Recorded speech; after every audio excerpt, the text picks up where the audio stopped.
बिस्मिल्लाहिर्रहमानिर्रहीम। अस्सलाम वालेकुम। कैसे हैं आप? उम्मीद करती हूँ कि आप ठीक होंगे। अल्हम्दुलिल्लाह मैं भी ठीक। तो बहुत ही मज़ेदार रेसिपी लेकर आई हूँ, चिकन टिक्का शामी कबाब। बिल्कुल डिफरेंट है, नए तरीके से ये तैयार होंगे और बहुत ही मज़े के तैयार होंगे और इसका टेस्ट आपको बहुत ही पसंद आएगा। जिसके लिए सबसे पहले मैंने ले लिया है 1.5 किलो बोनलेस चिकन। इसको मैंने धो के अच्छी तरह से खुशक कर लिया है, क्योंकि चिकन टिक्का मसाला के हम शामी कबाब बनाएंगे और इसमें बोनलेस ही जाएगा। सबसे पहले इसके अंदर मैंने डाल दिया है आधा कप दही का और 1 पैकेट चिकन टिक्का मसाले का। जिससे शामी कबाब जो है ना बहुत ही मज़े के होंगे, क्योंकि हम चिकन टिक्का शामी कबाब बना रहे हैं, इसलिए टिक्का मसाला तो जाना लाजमी है। तो 1 पैकेट मैंने डाल दिया है चिकन टिक्का मसाले का 1.5 किलो चिकन के अंदर, और 1 चम्मच भर के डाला है इसके अंदर नमक का, और 1 चम्मच और डालूंगी क्योंकि ज़्यादा शामी कबाब बना रहे हैं, इसलिए हम 2 चम्मच इसके अंदर ऐड करेंगे। 1 चम्मच लहसुन का और 1 चम्मच अदरक का, दोनों मैंने पीस के रख दिए थे। दोनों को मैंने ना 2 चम्मच हो गए, 1 लहसुन और 1 अदरक का, दोनों चम्मच हमने इसके अंदर डाल दिए हैं चिकन के अंदर। और साथ डालेंगे 1 चम्मच भर के पिसी हुई लाल मिर्च का, क्योंकि इससे फ्लेवर बहुत अच्छा आएगा। हमने साथ टिक्का मसाला भी डाला है, इसलिए इसके अंदर 1 चम्मच ही जाएगी, और साथ 2 से 3 चम्मच जाएंगे सिरके के। आपको ये रेसिपी बहुत पसंद आएगी, आप इसे मेहमानों के सामने भी पेश कर सकते हैं। और यहाँ पे मैंने डाल दिया है 1 चम्मच कुटी हुई दड़ा मिर्च जो होती है ना, वो भी डाल दिया। सब मसालों को हाथों के साथ अच्छी तरह से मसल करना, चिकन के ऊपर कोट कर देंगे ताकि इसकी कोटिंग अच्छी तरह से हो जाए। बहुत अच्छी तरह से हमने इसकी कोटिंग करनी है, क्योंकि ये हमने बनाने हैं टिक्का मसाला शामी कबाब जो बहुत ही मज़े के होंगे। आप इसे मेहमानों के सामने भी पेश कर सकते हैं, और कोई भी पार्टी हो तो बहुत ही अच्छे ये लगे, पार्टी में लाजमी ये बनाएगा। और यहाँ पे मैंने ले ली थी 1.5 किलो ही चने की दाल। इसको मैंने भिगो के रख दिया था तकरीबन 5 से 6 घंटे पहले। भीगी हुई दाल ऐसे मैंने प्रेशर कुकर में डाल दिया है। 1.5 किलो दाल के अंदर 1.5 किलो चिकन, जो मैंने मसाला लगा के रखा था ना, मैरिनेट किया हुआ चिकन, वो भी इस दाल के अंदर जाएगा। इसके अलावा इसके अंदर अब कोई चीज़ नहीं जाएंगी, क्योंकि मैंने चिकन के अंदर सारे ही मसाले लगा दिए हुए हैं जो हमारे शामी कबाब में चाहिए थे। इसके अलावा अब हमने इसके अंदर कोई मसाला भी ऐड नहीं करना। दाल को नीचे रख के ऊपर हम चिकन को डाल देंगे, और साथ इसके अंदर हम डाल देंगे पानी, जिससे हमारा चिकन और दाल गल जाए। पानी हमने ज़्यादा नहीं डालना, सिर्फ 1 गिलास पानी का बहुत है, क्योंकि जो दाल है ना भीगी हुई, वो बोल जिसके अंदर मैंने चिकन को मैरिनेट करके रखा था, उसी के अंदर मैंने 1 गिलास पानी का डाल के इसको गंगाल के डाल दिया, ताकि इसके अंदर जो सारे मसाले थे ना वो लग जाए और उतर के ना सारा इसके अंदर ऐड हो जाए। 1 गिलास काफ़ी है दाल भीगी हुई है चिकन को गलाने के लिए। अब हमने यहाँ पे प्रेशर कुकर बंद कर दिया है। इसकी वेट को लगाएंगे तकरीबन 7 मिनट के लिए।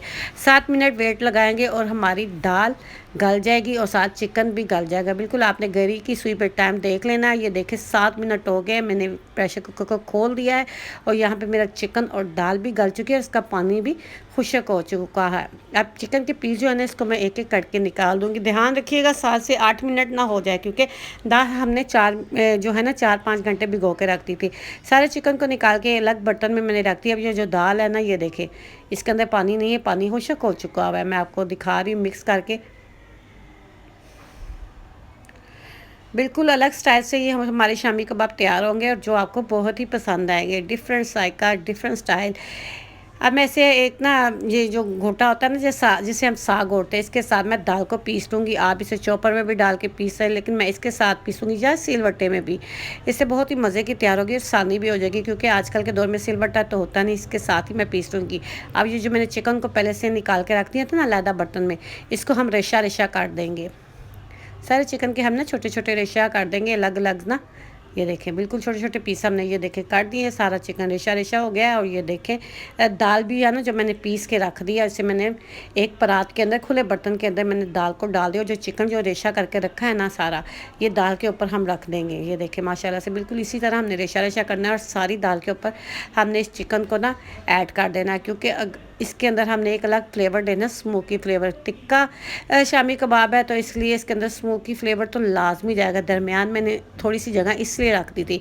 एक रोटी का टुकड़ा रखेंगे इसके ऊपर। मैंने कोले को ना पहले से चूल्हे से रख दिया था पकने के लिए, और कोला जो है ना हमारा अच्छी तरह से ना झुलस गया। मैंने इसे वो रोटी के पीस के ऊपर रखा, और 1 चम्मच के करीब इसके ऊपर कुकिंग ऑयल डालेंगे, ताकि इसके अंदर जो धुआं है ना, इसकी स्मेल जो है ना इसके अंदर अच्छी तरह से ना मिक्स हो जाए। सिर्फ 1 1 मिनट के लिए रखना है, ज़्यादा देर के लिए नहीं रखना, क्योंकि ज़्यादा देर के लिए रखेंगे तो इसमें कड़वापन आ जाएगा। ये देखिए 1 मिनट में हमारा दूल्हा इसके अंदर अच्छी तरह से मिक्स हो गया। यही फ्लेवर जो है ना हमें शामी कबाब में लेके आना, जिससे हमारे शामी कबाब बहुत ही मज़े के और डिफरेंट तैयार हो गए कोले की स्मोक के साथ, क्योंकि तिक्का शामी कबाब है और इसके अंदर कोले की स्मोक तो लाजमी ही चाहिए। अब इन चीज़ों को मिक्स कर लेंगे, चिकन को और दाल को अच्छी तरह से, क्योंकि दाल को मैंने अलहदा पीसा था ना।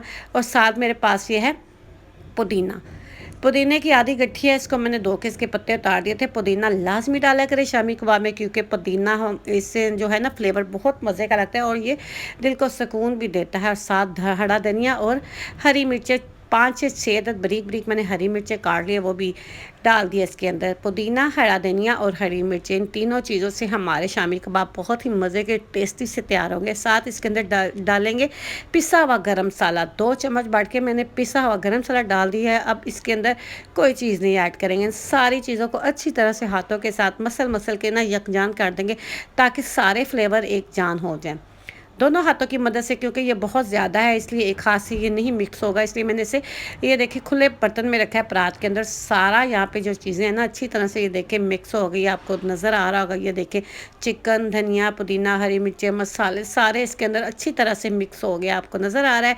अब हम इसकी टिक्कियाँ बना लेंगे। आप हाथों की मदद से आप जिस मर्जी शे में बनाएँ, क्योंकि मैं तो शामी कबाब बना रही हूँ इसलिए इसे शामी कबाब की ही शक्ल देंगे, बहुत आसानी से बन जाएगी। थोड़ी सी हाथ में पकड़ के इसे हथेली पे रख के हम साइडों से एक तरह की हम ना बराबर काट लेंगे। ये देखिए कितनी आसानी से हमारी टिक्की तैयार हो रही है। ये देखिए माशाल्लाह से हमारी एक टिक्की तैयार हो चुकी है। इस तरह मैं एक एक पकड़ के अपनी टिक्कियाँ बना लूँगी। टाइम तो बहुत लगेगा, लेकिन ये बनाना भी ज़रूरी होती है, इसलिए मैं ना एकदम से ना पहले ही बना के रख देती होती, ताकि 1 महीना मेरा आराम से गुजर जाए। इसे बना के फ्रीज़ कर ले, कोई मसला नहीं है, बिल्कुल भी ये ख़राब नहीं होती और बहुत ही आसानी से बन जाती है। जब कोई मेहमान आ जाए या बर्गर बच्चों को बना के देना हो, या घर में अगर कोई सालन नहीं है, फ़ौरन से फ्रीज़र से निकाली और इसको फ्राई की और खा ली। शाम की चाय के साथ भी आप इसे इस्तेमाल कर सकते हैं। बस निकालें, फ्राई करें और खा लें। अल्हम्दुलिल्लाह ये देखिए माशाल्लाह से मेरी बहुत ज़्यादा टिक्कियाँ तैयार हो चुकी हैं। अब इसे मैं 1.5 से 2 घंटे के लिए फ्रीज़र में रख दूँगी, और जब फ्रीज़ कर लेंगे ना 1.5 से 2 घंटा, इसको आप किसी बोल या किसी शॉपर में डाल के अच्छी तरह से पैक में डाल के रख सकें। 2 महीने इस्तेमाल करें, 3 महीने बिल्कुल भी ख़राब नहीं होगी। यहाँ पे मैंने एक अंडा लिया है और इसके अंदर थोड़ा सा दूध डाला है, थोड़ा सा नमक डाल के ना इसको मिक्स कर लेंगे, ताकि कुछ टिक्कियाँ मैं आपको फ्राई करके दिखा दूँ। बाकी टिक्कियाँ जो है ना मैं फ्रीज़र में रख दूँगी, जैसे आप इसे बाद में फ्रीज़र कर लें शॉपर में डाल के या किसी बोल में। अब एक एक करके शामी कबाब जो मैंने बनाए, इसके अंदर जो अंडा मैंने फेंट के रखा है ना, अंडा लगाएंगे और फ्राई पैन में थोड़ा सा ऑयल डाला है, ज़्यादा ऑयल नहीं डाला, क्योंकि शामी कबाब को डीप फ्राई नहीं करते, इसको बिल्कुल शैलो फ्राई करते हैं। और एक एक करके इसकी देखे मैं साइड चेंज कर रही हूँ। माशाल्लाह से ये देखे अच्छा सा कलर आ गया है। 1 से 2 मिनट एक तरफ से हमने इसे कलर दे दिया और 1 से 2 मिनट दूसरी तरफ, क्योंकि ये पक्का हुआ है, इसको फ्राई ही करना है, बस हमने इसको कलर ही देना है। यहाँ पे देखे तैयार भी हो चुकी है, एक एक करके मैं उतारी माशाल्लाह से अल्हम्दुलिल्लाह। ये देखे फाइनल लुक हमारी तैयार हो चुकी है, कितनी मज़े की, कितनी यमी लगी। ऊपर मैंने नींबू रख दिए, नींबू ऊपर निचोड़ के खाए। नींबू आपने इसके ऊपर लाजमी निचोड़ के खाना है, क्योंकि ये हमने बनाई है टिक्का शामी कबाब, इसके ऊपर नींबू छिड़क के डालेंगे तो बहुत ही मज़े का। आपको मेरी रेसिपी पसंद है आप तो इसे लाइक कर दीजिएगा। अल्लाह हाफिज़।